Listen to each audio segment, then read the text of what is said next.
This bizarre New York Times piece, which feels a bit like a hit piece. Like, I'm not a huge fan of Musk. I'm not one fanboys, but this piece by the New York Times does feel it's unnecessarily negative. So since leaving Washington, Elon Musk has been all in on his AI company. Mr. Musk has spent the summer at his AI startup, xAI, trying to match the runaway success of OpenAI. The result was chaos. That's the subheadline. So the reason I wanted to highlight this is because they've just released something called Grok 4 Fast. Grok 4 Fast. It's quite good and it's very cheap, extremely cheap. So that is the context of what's been happening. They've been releasing a lot of stuff and Grok have actually become a contender. Whether or not you like Elon Musk is irrelevant here, because Grok is suddenly, it's at the table with the other models.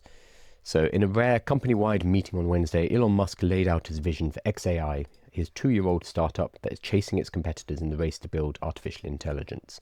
Yes, remember, 2 years old. It was formed in March 2023, I think. So it's a very new company. So for them to catch up is really impressive. Using the lofty language that's typified Mr. Musk's AI dreams for more than a decade, he told employees that he wanted to build systems that are maximally truth-seeking, while previewing plans to build a Microsoft competitor called MacroHard. I'm pretty sure he was joking about the MacroHard thing, but it's hard to tell with him sometimes. We're the only company where the mission is truth, Mr. Musk told his workers as part of an hour-and-a-half presentation that was listened to by the New York Times. If you force AI to lie or believe things that are not true, you're at great risk of creating a dystopian future. Now, AIs can't lie or believe things. Yeah, it's a large language model, so it's fed with data and it generates the next tokens based on probability. So they don't have a basis of truth per se, so it's a bit of a weird statement. Since his falling out with President Trump in June, Mr. Musk, 54, has redoubled his efforts with xAI, which makes the Grok chatbot and was recently valued at 120 billion. I think he's about to raise more money as well, and that valuation has jumped. Or potentially jumped. He has deemed government a hopeless problem, but he believes AI will revolutionize society.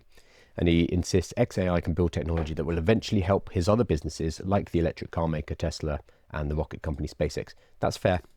We are going to be using AI in an awful lot of our technologies moving forward. And if you control a model, that puts you in a really good position for your other technology companies. Again, doesn't really matter what you think about Musk, doesn't matter what you think about Tesla. If you are a technology builder, having an AI company makes sense because you can leverage that in all your other companies. So over the summer, Mr. Musk spent most of his time at xAI's offices in Palo Alto, California, working a frantic all-day spurts that sometimes stretched into the next day, according to 3 people with knowledge of the company's operations who spoke on the condition of anonymity. Occasionally, as he has with his other companies, he slept in the office. So he's all in, apparently. Despite Mr. Musk's focus on xAI, or perhaps because of it, the AI company had a tumultuous summer, according to interviews with 12 people familiar with the company's operation. Those people, along with Mr. Musk's presentation on Wednesday, offered a detailed look at where the billionaire has been focused since giving up his cost-cutting crusade in Washington. He has reorganized xAI on the fly. He has led an aggressive recruiting drive for engineers. Everyone has, especially Meta.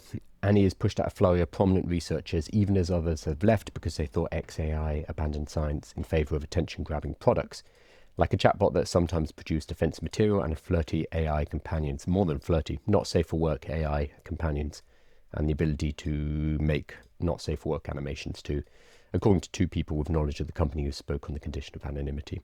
At the same time, xAI is spending billions of dollars on technology while it is not clear how much money it is bringing in. Again, that is the same for all of the AI companies. They are spending.